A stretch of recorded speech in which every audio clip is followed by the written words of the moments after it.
Hello students, welcome to the PNT coaching classes learn easily and smartly. तो आज हम start करने वाले हैं क्लास 10th का इंग्लिश सब्जेक्ट का परीक्षा अध्ययन का मॉडल क्वेश्चन पेपर सेट 1। तो चलिए करते हैं स्टार्ट। तो यहाँ पे इस परीक्षा अध्ययन के सॉल्यूशन में हमने 4 पार्ट्स में डिवाइड करने का सोचे हैं। पहला होगा सेक्शन ए, उसके बाद आएगा section B, section C and then section D. तो इन 4 पार्ट्स में आपको जो है पूरा परीक्षा अध्ययन का सेट 1 का सॉल्यूशन मिलेगा। तो चलिए स्टार्ट करते हैं सेक्शन ए। तो सेक्शन ए का जो क्वेश्चन नंबर 1 है उसमें बोला गया है कि आपको ये एक पैसेज दिया हुआ है नीचे, ओके ना, एक पैराग्राफ दिया हुआ है। तो इसको आपको केयरफुली रीड करना है, पढ़ना है और उसके बाद नीचे कुछ क्वेश्चंस दिए हैं, उनका आपको यहाँ पे बेसिकली आंसर जो है वो बताना है। तो देखिए, कभी भी जब पैसेज आए तो 2 या 3 तरीकों से आप इसको सॉल्व कर सकते हो। सबसे पहला तरीका है कि इसको फटाफट एक रीडिंग करना चाहिए, एक बार पढ़ना चाहिए। उसके बाद पढ़ते पढ़ते इस पैसेज को समझने की कोशिश करना चाहिए कि इसके पीछे का मीनिंग क्या है, क्या इस पैसेज में बोला गया है, एंड देन उसके अकॉर्डिंग जो है वो फिर क्वेश्चंस को पढ़ करके और उनके आंसर्स लिखना होता है।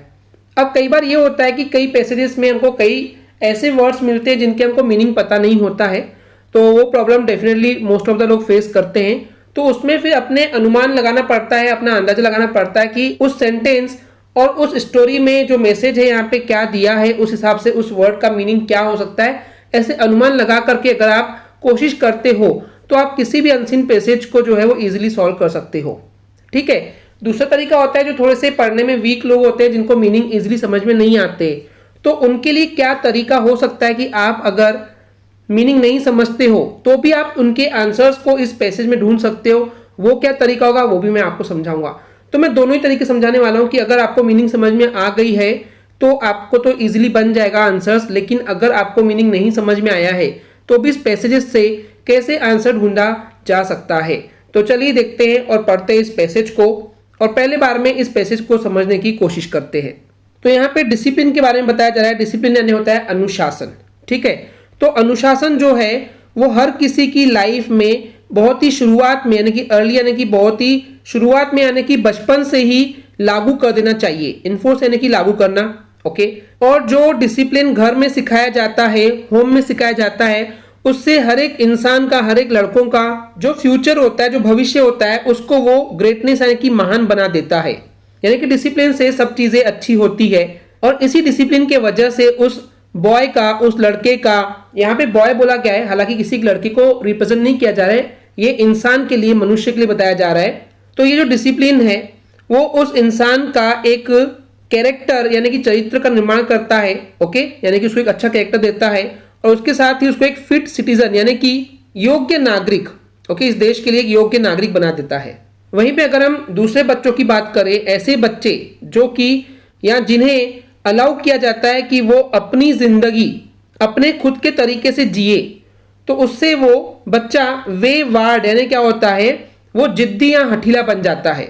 और ऐसे बच्चे जिन्हें अलाउ किया जाता है सभी प्रकार के अति एक्सेसेस यानी कि अतियों को करने के लिए, जो भी अपने मन की है, कोई भी अति वाले काम, जैसे कि धूप के अंदर दौड़ना, या फिर वो बहुत ज़्यादा ठंड के अंदर एक्सपोज करता यानी कि रहता है, या फिर होलसम थिंग्स यानी कि जो पौष्टिक चीज़ें हैं, जो अच्छी चीज़ें हैं, अगर वो सब खाता है, यानी कि जो उसका मन करता है अगर वो वही खाता है, तो उसे रिजल्ट ये देखने को मिलता है कि वो जो बच्चा है वो बार बार फ्रिक्वेंटली यानी बार बार जो है वो बीमार पड़ता है, फॉल इल यानी कि बीमार पड़ने लग जाता है।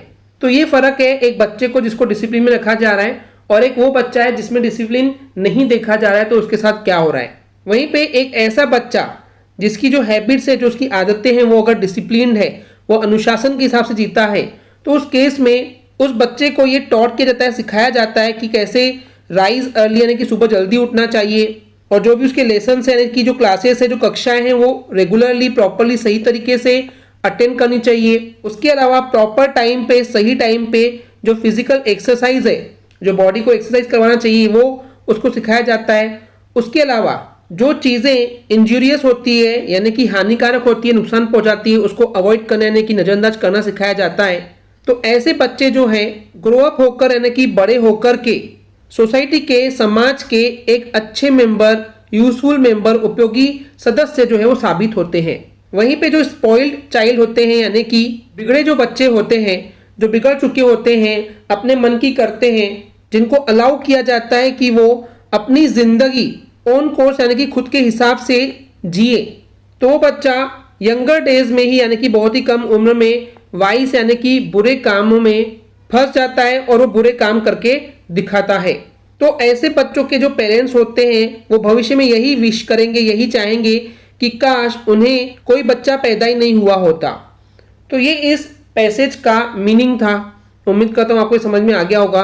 तो चलिए अब देखते हैं क्या है इसके क्वेश्चन जिसके हमको आंसर देना है। तो सबसे पहला क्वेश्चन में बोला गया है कि what does discipline do for a child, कि डिसिप्लिन जो है वो क्या करता है एक बच्चे के लिए। ठीक है, तो डिसिप्लिन से यानी कि बच्चों को क्या सीखने मिलता है या बच्चों के साथ क्या होता है।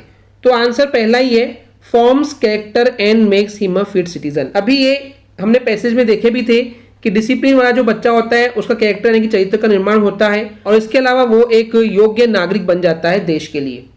ठीक है, तो ये फर्स्ट वाला आ जाएगा इसका आंसर। अब मान लेते हैं आपको ये मीनिंग समझ में नहीं आई है, तो आप इसको किस तरीके से ढूंढेंगे पैसेज में जाकर के, तो मैं समझाता हूं। सबसे पहले देखिए यहाँ पे 2-3 वर्ड पकड़ लीजिए कि यहाँ पे ऐसे कौन से वर्ड्स हैं जो कि हमको वहां पे एक साथ पैसेज में मिल सकते हैं, जैसे कि डिसिप्लिन हो गया, डू, फॉर अ चाइल्ड। ठीक है, तो इस तरीके से डिसिप्लिन क्या करता है एक बच्चे के लिए, अगर ये 2-3 वर्ड्स आपको वहां पे मिल जाते हैं तो उस पैसेज में आपको आंसर मिल जाएगा कि जो डिसिप्लिन है वो बच्चे का कैरेक्टर यानी कि चरित्र का निर्माण करता है और वो एक योग्य नागरिक बनाता है। चलिए मैं आपको ढूंढ के दिखाता हूं, बस आप ये याद करेंगे discipline do for a child. चलिए ढूंढते हैं। देखिए यहाँ पे डिसिप्लिन यानी कि यहाँ पे जो इट है वो भी डिसिप्लिन होगा। ठीक है, उसके अलावा ये आ गया फॉर्म। ठीक है, फॉर्म यानी बनाता है, क्या बनाता है, उसका कैरेक्टर बनाता है और एक उसको फिट सिटीजन यानी कि योग्य नागरिक बनाता है। तो आपका आंसर यही वाला होगा। ठीक है, क्लियर है, हालांकि बहुत क्लियर वर्ड्स में नहीं दिख रहा है।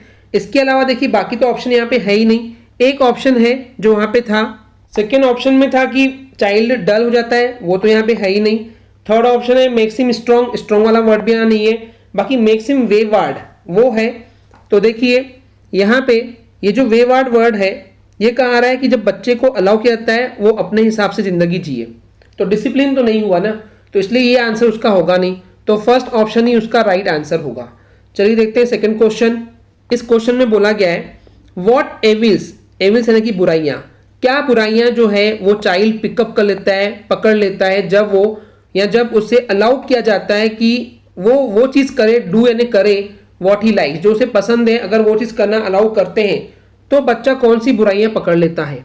ठीक है, तो बच्चा हैप्पी तो रह नहीं सकता क्योंकि वो अपने हिसाब से जो उसको पसंद है वही कर रहा है। उसके अंदर गुड हैबिट्स भी डेवलप नहीं हो सकती, तो ये भी रॉन्ग हो गया। एंड उसे अगर जो पसंद है वो करने दी तो उसके अंदर डिसिप्लिन भी डेवलप नहीं हो सकता है।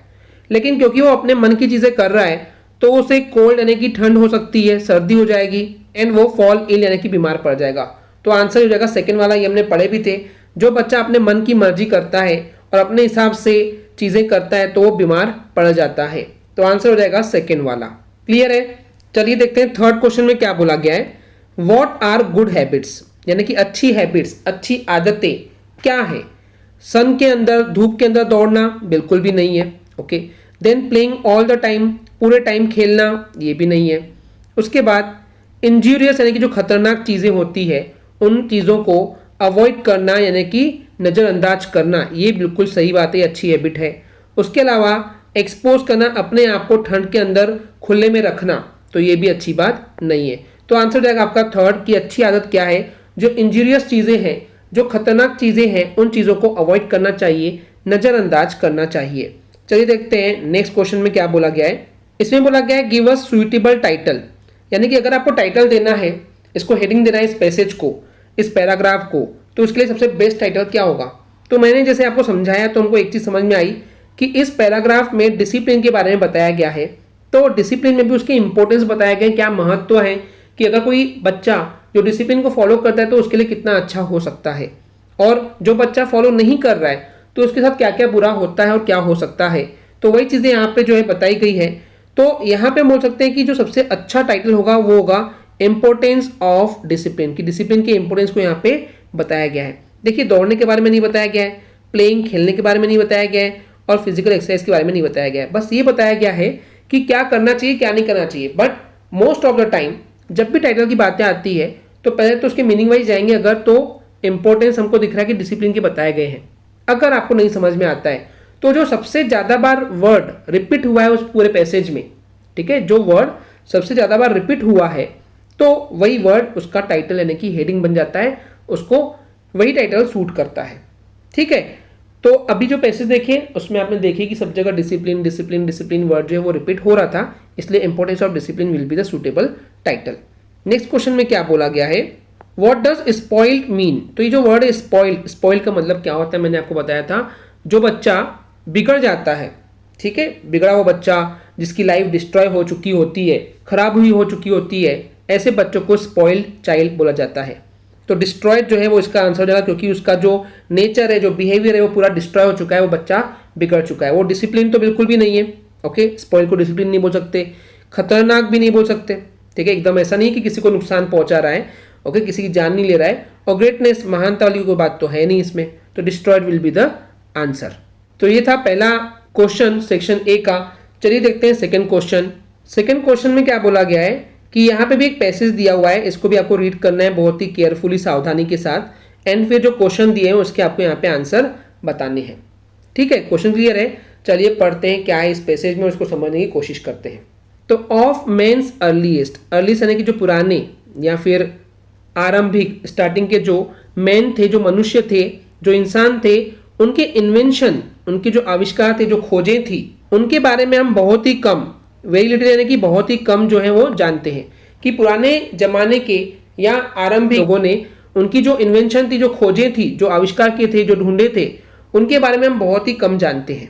जो सबसे पहला जो उनका आविष्कार रहा होगा, इन्वेंशन रही होगी, वो ये होगी कि उन्होंने एक नट को, एक नट यानी कि अखरोट को एक पत्थर से, स्टोन से क्रैक किया होगा, तोड़ा होगा। ये उनकी सबसे पहली क्या होगी, इन्वेंशन होगी, खोज होगी कि किस तरीके से एक स्टोन को, पत्थर को यूज किया जाता है।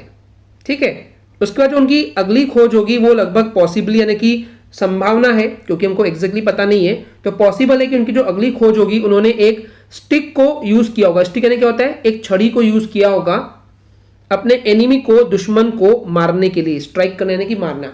और सेकेंड खोज उनकी क्या हुई होगी कि उन्होंने एक स्टिक, छड़ी पकड़े होंगे अपने एनिमी यानी कि दुश्मन को मारने के लिए। तो जैसे ही एक बार इंसान को ये पता चल गया, फाउंड यानी कि पता चल गया कि किस तरीके से स्टिक यानी कि छड़ी और स्टोन्स यानी कि पत्थरों को यूज करना उनके लिए अच्छा है, वो किस तरीके से यूजफुल है, जब वो जान गए कि स्टिक और स्टोन्स को यूज करना बहुत ही अच्छा है, तो उसके बाद सिर्फ वो एक कदम ही दूर थे, ओके, एक कदम ही दूर थे एक रूड यानी कि खतरनाक वेपन यानी कि हथियार बनाने के लिए। ठीक है, तो एक कदम ही दूर थे वो एक खतरनाक हथियार बनाने के लिए, जिसके लिए उन्होंने एक स्टोन को, पत्थर को एक छड़ी के एंड पे यानी कि एक कोने पे उसको फास्टनिंग कर दिया यानी कि बांध दिया। तो लकड़ी के आगे अगर पत्थर बंध गया तो ये हथौड़ी टाइप का कुछ बन जाएगा, ठीक है, हैमर बन जाएगा, जिससे कि वो एक खतरनाक रूड यानी कि खतरनाक वेपन बन जाता है, हथियार बन जाता है। इतना क्लियर है। तो इस तरीके से इंसानों ने इस स्टिक और स्टोन को यूज किया था बहुत ज्यादा पहले, और उसके बाद उन्होंने उसके बाद क्या खोज की तरफ बढ़े कि उन्होंने एक डेयर किए, हिम्मत किए कि जो आग थी यानी कि फायर थी, उसके साथ छेड़छाड़ करने की या उसमें हस्तक्षेप करने की या उसमें कुछ नया ढूंढने की कोशिश कर रहे थे। तो बेसिकली मेडल यानी क्या होता है, छेड़छाड़ करना या उसमें हस्तक्षेप करना। तो जो अर्ली मैन जो थे यानी कि जो पुराने लोग थे, जो आदिवासी लोग थे, वो भी जो बाकी वाइल्ड क्रिएचर थे, जो जंगली जानवर थे, जो जंगली प्राणी थे, उनके जैसे वो भी फायर से यानी कि आग से डरते थे। ड्रीडेड यानी कि डरना, तो उनको भी आग से डर लगता था, जैसे कि बाकी सभी जंगली जानवरों को भी डर लगता था, वैसे ही इंसान लोग जो अर्ली मैन थे वो भी आग से डरते थे। ऑफ कोर्स ये बात तो है कि आग जो है उनको यानी कि अर्ली मैन को पता चलने के पहले ही एग्जिस्ट करती थी। ऐसा नहीं कि उन्होंने जब खोज लिए आग को तब आग सामने आई, एग्जिस्ट यानी कि पहले से थी। तो हमको ये बात पता है कि ऑफ कोर्स ये बात तो है कि आग जो है वो पहले से ही एग्जिस्ट करती थी, पहले से ही इस दुनिया में थी। अब वो कैसे, तो देखिए जो लाइटनिंग होती है, जो बिजली चमकती है, ठीक है, लाइटनिंग यानी क्या होता है, बिजली चमकना। तो जब बिजली चमकती थी तो उस समय भी जंगलों में अब्लेज यानी कि आग लग जाती थी। तो आग तो पहले से थी, ऐसा नहीं कि अर्ली मैन ने यानी कि आदिवासी लोगों ने उसको बनाए हैं, उन्होंने उसको ढूंढे हैं, खोजे हैं। तो आग तो पहले से बनी हुई थी। तो उस समय भी बिजली के जरिए कभी कभी जो है वहां पे जंगलों में आग लगती थी, जैसे कि आज भी लगती है। ठीक है, और इसके अलावा उन दिनों में, अगर उन दिनों की बात करते हैं ना कि अर्ली मैंस के डेज की बात कर रहे हैं, तो उस समय वोल्केनोज क्या होता है, ज्वालामुखी, जमीन फटती है और अंदर से लावा निकलता है, राइट। तो जो वोल्केनोज थे उन दिनों में बहुत ज़्यादा एक्टिव थे, बहुत ज़्यादा वोल्केनोज आते थे। हालांकि वो अभी इतने वोल्केनोज हम नहीं सुनते, बट उस समय पे वोल्केनोज, ज्वालामुखी बहुत ज़्यादा आती थी। तो इस तरीके से हम भूल चुके हैं, हमको भूलना नहीं चाहिए वैसे उन हीरो को जिन लोगों ने, बिकॉज आदिवासी हमारे लिए हीरो ही है क्योंकि उन्होंने आग वगैरह ढूंढे और भी बहुत सारी चीज़ें इन्वेंशन किए, डिस्कवर किए, आविष्कार किए, तो वो हमारे लिए एक तरह से हीरो हैं जिनको हम भूल चुके हैं। और हम उनको हीरो क्यों बोल रहे हैं, क्योंकि उन्होंने सबसे पहले हिम्मत किए थे, डेयर किए थे कि किस तरीके से फायर को, आग को हम टेम कर सकते हैं, यानी कि कंट्रोल कर सकते हैं। क्यों कंट्रोल करते हैं, क्योंकि वो उस आग को खुद के यूज के लिए कहीं ना कहीं यूज करना चाहते थे। और इसलिए जो अर्ली इन्वेंटर्स थे, यानी कि जो पुराने जो आविष्कारकर्ता, खोज करता थे, तो वो सबसे ग्रेटेस्ट थे, महान थे, क्योंकि इन्होंने इन्वेंट किए, ओके, खोजे, आग के बारे में पता किए, कैसे कंट्रोल करना है वो पता किए, इसलिए वो बहुत महान है। और उसके बाद क्या हुआ, जैसे ही एक बार इंसान ने आग को कंट्रोल कर लिया, वश में कर लिया अपने, तो वो बाकी सारे जो लोअर क्रिएचर थे, जो नीचे या निचले हिस्से के जो प्राणी थे, उनके वो मास्टर बन गए, स्वामी बन गए, और उसको भी वो अपने हिसाब से कंट्रोल करने लगे। तो इस तरीके से इस पैसेज में हमने यही सीखे कि किस तरीके से जो पुराने इंसान, अर्ली मैन, आदिवासी लोग थे, उनकी खोजों के बारे में जो हमको पता नहीं था, आज थोड़ा सा आइडिया हमको लग गया है। ओके, क्लियर है। तो चलिए देखते हैं क्या है क्वेश्चन में। तो सबसे पहले क्वेश्चन में बोला गया है, who was the greatest of early inventors. तो इसका मतलब है जो अर्ली इन्वेंटर्स थे, जो शुरुआती या प्रारंभिक जो आविष्कारक थे, ठीक है, जो डिस्कवरर थे, जिन्होंने डिस्कवर किए थे, तो उनमें से कौन सबसे ग्रेटेस्ट था, महान था। तो जैसे कि हमने पैसेज में पढ़े थे, जो सबसे अर्ली इन्वेंटर्स थे उसमें से सबसे ग्रेटेस्ट है, सबसे महान वाला जो इन्वेंशन था उनका, वो इंसान था यहाँ पे, बिकॉज हु यानी कौन बोल रहा है, तो वो इंसान था जिसने डेयर किया था, हिम्मत किया था उस आग को टेम यानी कि वश में करने की, कंट्रोल करने की। क्यों किया था, बिकॉज वो उस आग को खुद के लिए यूज करना चाहते थे। ओके, तो यही सबसे महान इन्वेंटर थे जिन्होंने आग को अपने वश में किया था। अब देखिए, अगर हमको इसको पैसेज में ढूंढना है, अगर हमको मीनिंग नहीं समझाए, तो greatest of early inventors, okay, हमको ये ढूंढना है। तो अगर आप यहाँ पे देख रहे हैं तो ये वर्ड हमको मिल गए यहाँ पे, ग्रेटेस्ट ऑफ अर्ली इन्वेंटर मिल गया। अब देखिए यहाँ पे फुल स्टॉप यानी कि सेंटेंस यहाँ खत्म हो गया है। तो इसी को आप स्टार्टिंग से देख लो, कहाँ लिखा है देखिए। ओके, ये दिख गया हमको, dared to tame fire of his own use, कि जिसने हिम्मत किया था आग को वश में करने के लिए, अपने खुद के यूज के लिए, तो वही सबसे ग्रेटेस्ट यानी कि महानतम जो है वो अर्ली इन्वेंटर थे। तो इस तरीके से आप आंसर बना सकते हैं। चलिए देखते हैं नेक्स्ट क्वेश्चन। अब यहाँ पे ये बोल रहा है ट्रू फॉल्स। तो देखिए ट्रू फॉल्स के लिए तो आपको उसका मीनिंग समझना पड़ेगा, ठीक है। यहाँ क्या बोला गया, जो फर्स्ट इन्वेंशन थी, जो सबसे पहली खोज थी एक इंसान की, वो ये थी कि कैसे स्टिक यानी कि छड़ी को यूज करना है, ये उसकी पहली इन्वेंशन थी। तो answer will be false. Okay, answer क्या होगा, फॉल्स। क्यों होगा फॉल्स, क्योंकि इंसान की जो पहली खोज थी वो ये थी कि कैसे एक अखरोट को तोड़ा जाए एक पत्थर से। तो पहले पत्थर को यूज करना सीखे थे वो लोग, स्टोन कैसे यूज करना है। तो पहली खोज स्टोन पे थी, दूसरी खोज जो नेक्स्ट खोज थी वो थी स्टिक पे। तो पहली खोज तो स्टोन की थी, इसलिए हो जाएगा फॉल्स। क्लियर है। चलिए देखते हैं नेक्स्ट क्वेश्चन। इस क्वेश्चन में बोला गया है, man become the blank of all lower creature. जो लोअर क्रिएचर थे, ठीक है, जो लोअर क्रिएचर, जो निचली जाति के जो प्राणी थे, उनका जो मैन है, इंसान है, वो क्या बन गया था। तो देखिए ऊपर पैसेज में लिखा हुआ है क्या बन गया था, तो ये बन गया था मास्टर। तो master will be the answer. Okay, clear है। अब मान लेते हैं आपको मीनिंग नहीं समझा, तो देखिए मैन बिकम, तो ये मैन तो नहीं दिख रहा है पर बिकेम दिख गया। Then of all the lower creature, of all the lower creature, तो आपको क्या दिख रहा है जो बच गया, मास्टर। तो answer will be the master. Okay, next question देखते हैं, इसमें क्या बोला गया है। इन ओल्डन डेज यानी कि पुराने दिनों में, ओल्डन यानी कि पुराने दिनों में जो वोल्केनोज थे वो क्या थे, वोल्केनोज बहुत ज़्यादा आते थे, यानी कि बहुत ज़्यादा एक्टिव थे। ये पहला क्या ऑप्शन बोल रहा है, नॉट मच एक्टिव, तो रॉन्ग हो जाएगा, बिकॉज एक्टिव नहीं थी तो गलत बात हो गया। लेस एक्टिव यानी कम एक्टिव, ये भी नहीं। पेसिव यानी बहुत कम, ये भी नहीं। मच मोर एक्टिव, बहुत ज़्यादा एक्टिव थे, तो ये थर्ड आंसर इसका सही हो जाएगा। क्लियर है। अब इसका जो नेक्स्ट एंड लास्ट क्वेश्चन है वो है, what is the antonym of found. Antonym यानी उल्टा, विपरीत, विलोम शब्द। तो फाउंड यानी कोई चीज मिलना, और कोई चीज गुम होना उसका उल्टा होगा। तो गुम होना को क्या बोलते हैं इंग्लिश में? उसको बोलते हैं लॉस्ट। लॉस्ट यानी क्या होता है? गुम होना। तो answer will be lost. Okay students, clear है? आई होप स्टूडेंट्स आपको ये क्लियर हो गया होगा। अगर आपको हमारी वीडियो से कुछ भी सीखने मिला या नॉलेज मिला तो प्लीज़ हमारे चैनल को सब्सक्राइब कीजिए एंड वीडियो को लाइक ज़रूर करें। और इसके अलावा जो आपके फ्रेंड हैं उनके साथ भी वीडियो जरूर शेयर करिए ताकि उनके भी अच्छे मार्क्स आ सके एग्जाम में। तो आज की वीडियो को यहीं रोकते हैं। Thank you.